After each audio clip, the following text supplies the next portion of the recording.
It always begins with a look. Not just any look, but the kind that sends shivers down your spine. You feel it deep in your gut. She looks at you like she sees something more. Like there's greatness hidden beneath your surface. It's flattering. It's magnetic. It's addicting. But let me warn you, it's not what you think. Because she's not seeing you. She's seeing potential. An outline. A blank canvas. A silhouette waiting to be filled in with her fantasy. She's not drawn to the man standing before her. She's drawn to the man she imagines you could be. And the more you lean into that illusion, the more you disappear. Slowly, quietly, tragically. Carl Jung, one of the greatest minds in psychology, saw this pattern long before you ever stepped into it. He didn't speak in soft tones or warm affirmations. He didn't try to make you feel better. No, he dissected the truth with surgical precision. Jung spent his life exploring the depths of the human psyche, and what he found should shake you to your core. He discovered a terrifying truth about some women. They don't fall in love with men. They fall in love with their idea of men. Their projection. And most of them don't even know they're doing it. You think she chose you. But in reality, she chose an image. A fantasy version of you that doesn't exist. And the moment you stop fitting the role she scripted in her mind, the story doesn't change, you do. She finds a new actor. A new puppet. Because the show must go on. This isn't romance. This is psychological theater. And you're not the lead, you're the prop. If you're nodding your head right now, if some part of this hits a little too close to home, good. That discomfort you're feeling? That's the beginning of awareness. And awareness is the first step out of the illusion. But the path ahead won't be easy. Because what Jung uncovered next was even darker. What if I told you the real danger isn't outside her, it's inside? Carl Jung discovered something most people still refuse to see. Inside every woman lives a hidden force, an invisible blueprint that shapes how she sees men, how she loves, and how she controls. Jung called it the Animus, her inner masculine. When this Animus is mature, integrated, and understood, it can make her wise, powerful, deeply connected to the masculine in a healthy way. But when it's immature, unchecked, or completely unconscious, it turns into a tyrant. A shadowy dictator inside her mind that whispers false truths, fuels irrational emotions, and projects impossible expectations onto every man she meets, including you. You felt it. That moment when she lashes out for no reason. When logic vanishes and you're arguing with a ghost. When you're being accused of things you never said or did, and nothing you say makes a difference. That's not her speaking. That's the Animus. A phantom version of man that has been growing inside her since childhood, fed by fantasy, media, disappointment, and pain. And now, you're the unwilling actor cast to play the role of a script you never wrote. She doesn't even know she's doing it. That's the terrifying part. Jung didn't sugarcoat this. He described it as a spiritual possession. She's no longer acting from her conscious mind. She's been hijacked by a fantasy. And the worst part? You fall for it. Because you confuse being desired with being seen. You confuse being chosen with being understood. You start believing the lie, she really sees me. But she doesn't. She sees a projection, an ideal, an archetype. A hero, a rebel, a savior. And when you fail to deliver on the myth she's built in her head, she won't adjust the fantasy, she'll discard the man. This is why so many men feel blindsided when things fall apart. Betrayed, blamed, replaced. But it wasn't you she betrayed. It was the fantasy she couldn't let go of. And if you don't understand how this works, you'll keep playing the same part in every relationship, never realizing that the story was never yours to begin with. So, how do you escape the illusion? How do you stop being a puppet in someone else's fantasy? How do you walk away from the mask you've worn so long you've forgotten your real face? Carl Jung gave us an answer. But it wasn't comforting. It wasn't easy. It wasn't popular. He called it individuation, and it's the most painful journey a man will ever take. Individuation isn't about becoming better in the way the world wants you to be. It's about becoming whole. It means digging through the wreckage of everything you've hidden, everything you've denied, everything you've been too afraid to face, and owning it. You see, most men have never started this journey. Why? Because they've been trained to chase approval, to seek validation, to find their worth in women's eyes. You've been told that your value comes from being chosen, by her, by society, by anyone except yourself. And as long as you keep chasing that external stamp of approval, you'll remain in chains. Polished chains, shiny chains, but chains nonetheless. You want the truth? You've been performing, not living, not leading, not becoming, just performing, smiling, agreeing, adapting, desperate to be accepted. And every time the applause stops, every time the woman leaves, every time the fantasy collapses, you're back at square one. Individuation demands that you stop performing, that you stand alone, fully awake, fully responsible. No applause, no audience, just you and the silence you've been running from your entire life. And that silence? It will break you. It will bring up every insecurity, every fear, every moment you've begged someone else to tell you who you are. But if you survive it, if you sit in the fire without flinching, something incredible happens. You begin to remember who you are without needing anyone else to tell you. Jung warned that this path is not for the faint-hearted. It will cost you your illusions. It will strip you down to your bones. But in the ashes of everything false, you will find something real. And once you find it, no projection, no woman, no fantasy will ever control you again. But what about her? What about the woman who projects? The one still possessed by her own illusions? That's where we're going next. Because until she faces her inner war, the cycle will never break. You've been taught that women are naturally intuitive, that they are emotional, nurturing, and spiritually attuned, that while men must struggle to evolve, women are already complete. Carl Jung didn't buy that for a second. In fact, he believed that this illusion, that women are already whole, was one of the most dangerous lies in modern psychology.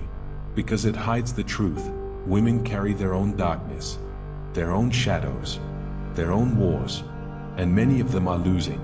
At the core of that inner war is the Animus, a woman's unconscious masculine. Not the divine masculine, not the sacred protector.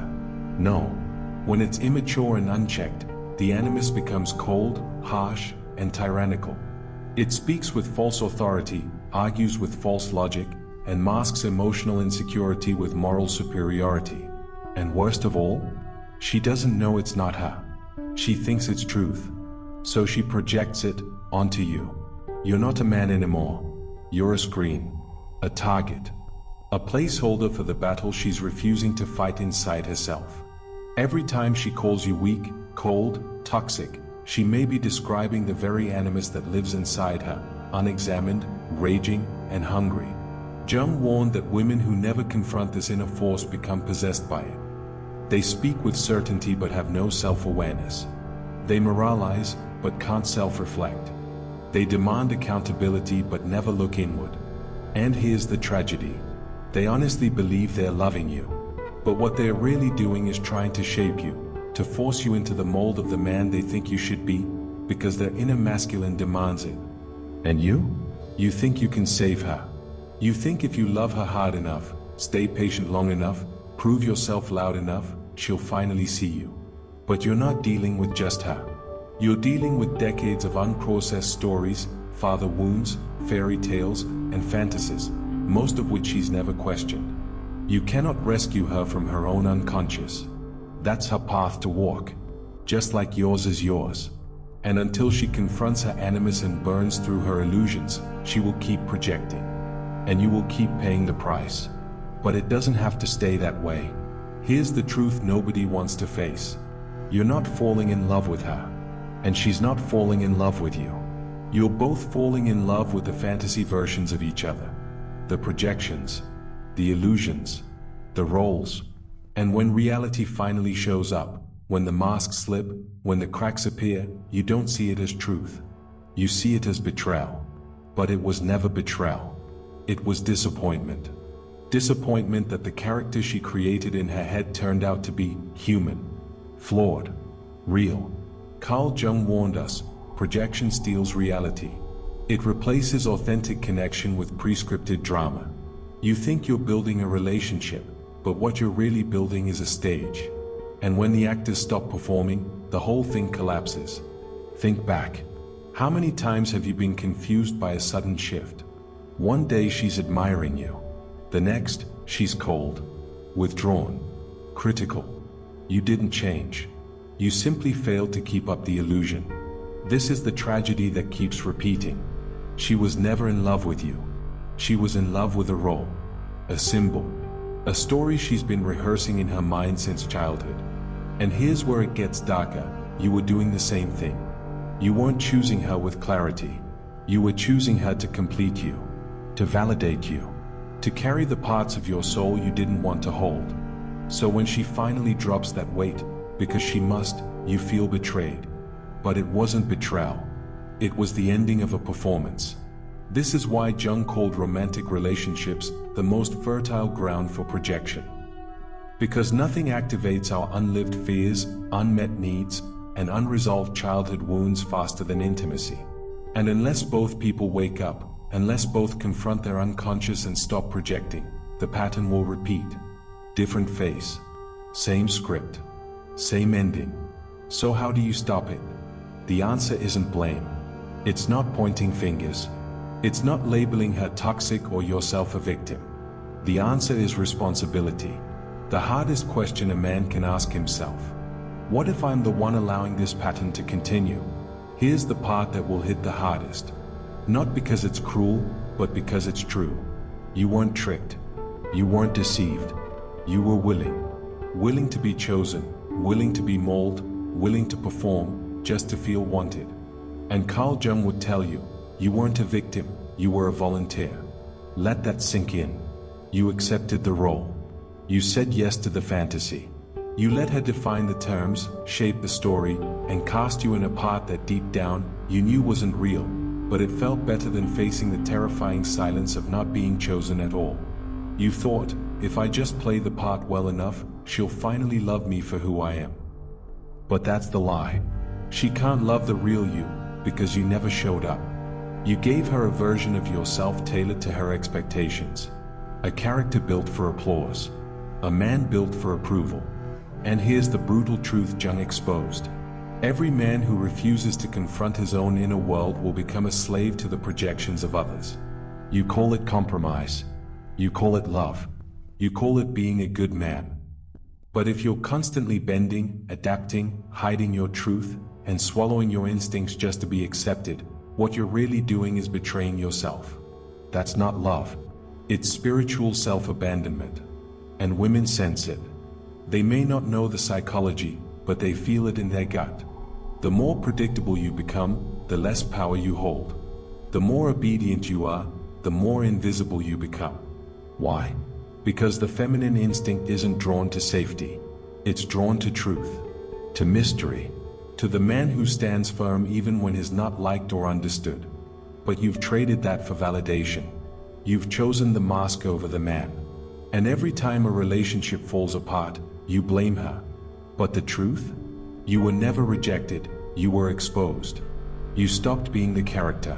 And she didn't know what to do with the real man underneath. Because you never gave her a chance to meet him in the first place. In Next, we reveal what happens when a man finally takes the mask off and stands alone. It's not what you think. It's not glorious. It's not romantic. But it is real. And real is where everything begins. What happens when a man stops performing? When he no longer molds himself into someone else's fantasy. When he drops the mask, steps off the stage, and stands, bare, raw, unapologetically real. The world doesn't clap. It recoils. Carl Jung warned us, the individuated man, the man who becomes whole in himself, is not embraced by society. He is feared, misunderstood, called distant, arrogant, even emotionally unavailable. But here's the truth behind those labels. You can no longer be manipulated. And that terrifies people. You've become untouchable. Not because you're cold or cruel, but because you're no longer playing. You've stopped reading from someone else's script.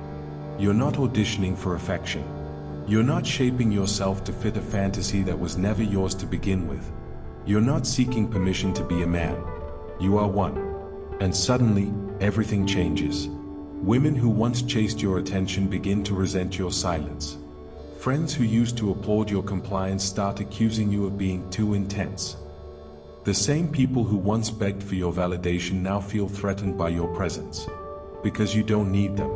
And that, in a world addicted to codependency, is the ultimate rebellion. But this isn't about dominance or aloofness. It's about presence. The kind of grounded, rooted presence that comes from a man who has faced his darkness, survived his solitude, and found peace in his own skin. That's when the paradox kicks in. The more whole you become, the less approval you need, and the more people feel drawn to you. Especially women. Not the ones addicted to control or fantasy, but the ones who've done their own work. The ones who are no longer looking for a character, they're looking for a mirror. Because something in your stillness, in your unshakable presence, tells them, this man is real, and real is rare. But to become that man, you must first walk alone. No spotlight, no applause, just the long, brutal silence of becoming. In Next, we meet the only kind of woman who can stand beside a man like that. Not a goddess, not a fantasy, but a woman who's burned her own illusions and finally arrived. Not every woman wants a character. Not every woman is casting roles in a fantasy. Some, very few, have done something almost no one talks about anymore. They've turned inward. They've faced their own shadow. They've burned the script. Carl Jung said that women, just like men, must confront their unconscious, especially their animus, the inner masculine that whispers with false certainty and hidden control. Most don't. They project instead. But the ones who do, they come out the other side changed, transformed, whole. You'll recognize her the moment she appears, not because she floods you with praise or chases your attention, but because she doesn't need to. She isn't looking to complete herself with you. She's already done that work. She isn't searching for a savior or a project or a hero to fix her. She doesn't want to shape you, she wants to meet you. And she'll meet you with her eyes wide open. No masks. No games. No projections.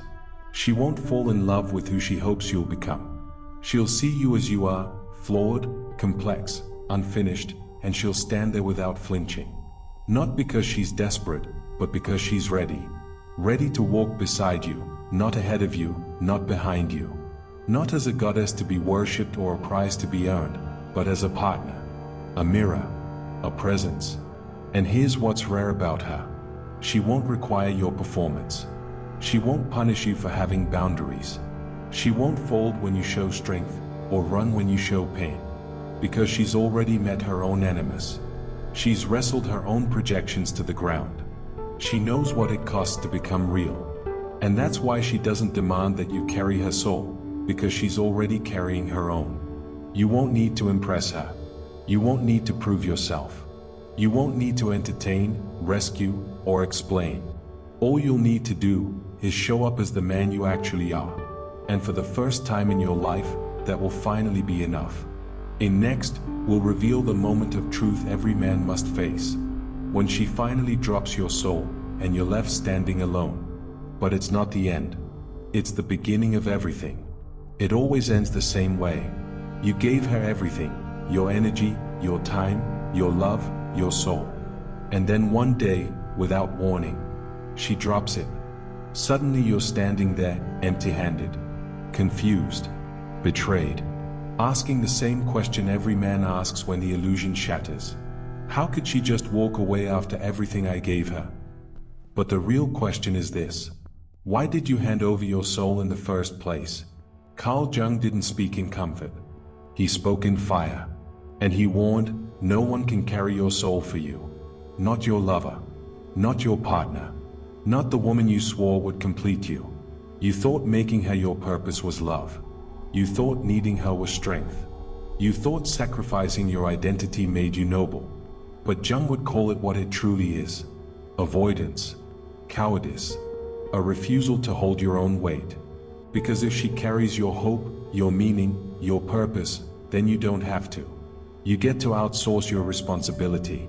And when she drops it, because she must, you get to blame her. But the drop was never betrayal. It was reality knocking. The moment you've spent your whole life trying to avoid. The moment where you finally stand face to face with the truth. The work of becoming a man was never hers to do. It was always yours. Now you have a choice. You can collapse. You can harden. You can become one of those men, bitter, blaming, broken, swearing off women, hiding behind rage and fake strength. Or you can rise. You can turn inward. Begin the terrifying, sacred, liberating work of becoming whole without applause. Without a savior. Without a fantasy. You can pick up the pieces you left behind and finally, for the first time, carry your own soul. And when you do, something radical happens. Women stop being mirrors of your inadequacy. They stop being puzzles you need to solve or prizes you need to win. They become people, partners, mirrors of truth, not fantasy. But most men never get here. They quit before the breakthrough. They settle for performance, for comfort, for survival. If you've made it this far, you already know. You're not most men. And in next, we'll end where all real transformation begins. With the man who chooses himself. In the end, there is only one choice that matters. Not whether she stays. Not whether they understand. Not whether the world claps when you speak. The only choice that changes everything is whether you choose yourself. Carl Jung never offered comfort. He offered a challenge. A warning, every man who refuses to confront himself will become a slave to the projections of others. But he also left behind a path, narrow, brutal, honest, the path of individuation. That path begins the moment you stop asking, will she love me if? And start asking, do I still love myself if she doesn't? Because the man who chooses himself, fully, unapologetically, relentlessly, is no longer controlled by need. Not the need to be validated. Not the need to be liked.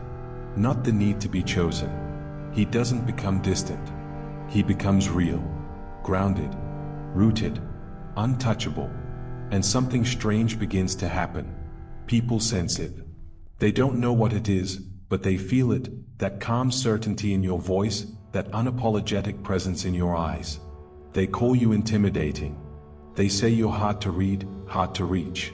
But what they really mean is, they can't control you anymore. Especially the ones still chasing fantasy. The women still possessed by the Animus. The ones who confuse control with love and obedience with loyalty. They'll say you're emotionally unavailable.